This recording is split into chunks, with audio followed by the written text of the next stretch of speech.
Thank you, Assistant Secretary Bitter. I wanted to note a couple of things. You talked about, and so did the ranking member, Mr. Crow, who I have a tremendous amount of respect, and I had served with in Iraq in the same brigade, about timeline tipping points, and many of us not wanting to leave family behind when they talk about the American citizens trapped in Afghanistan. And you talked about the increasing communication with U.S. personnel and even an offer of assistance in leaving. I want to play a quick video, if I may. If you could direct your attention here. So I want to tell you what you're looking at right now. Right now you're looking at an American family who is sitting outside of Abbey Gate, where the U.S. State Department said that we were to go to in order to receive support for us to be able to assist, and I'm using your language, assist in leaving. Now, this wasn't a family who didn't want to leave. This is a family, as you can see, showing their American passports, begging to be able to come inside to have a chance at survival.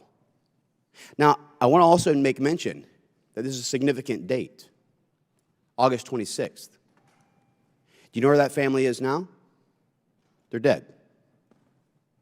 Do you find it acceptable that an American family, remember what President Biden said when he asked the question, he said, if you want to leave Afghanistan, all you have to do is show your blue passport. There's a family showing their blue passport.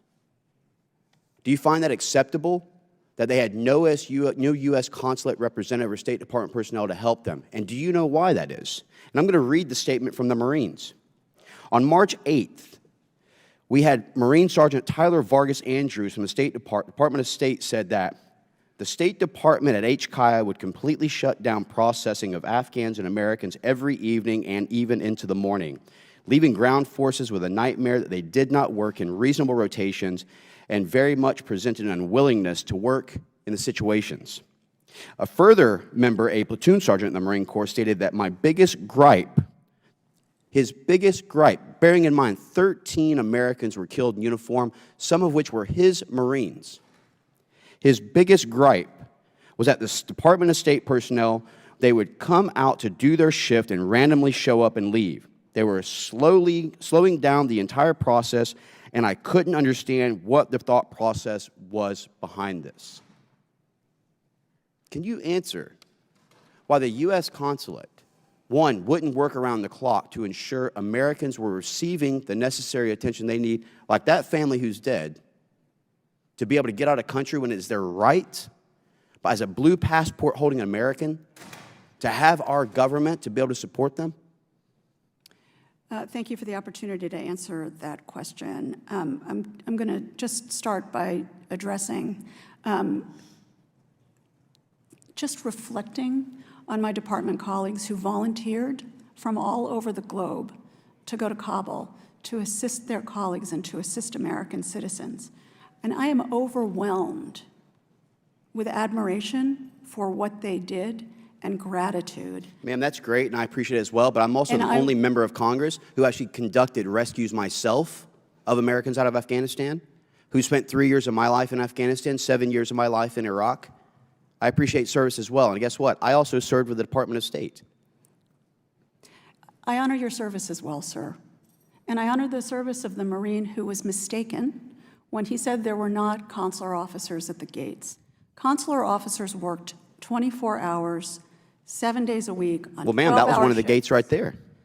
They worked 24 hours a day, 7 days a week, throughout the airport complex, wherever they were needed, side by side with their military colleagues in diplomatic security on all aspects of identifying and facilitating American citizens. Well, ma'am, in my last minute, though, you're saying that they were at every single gate.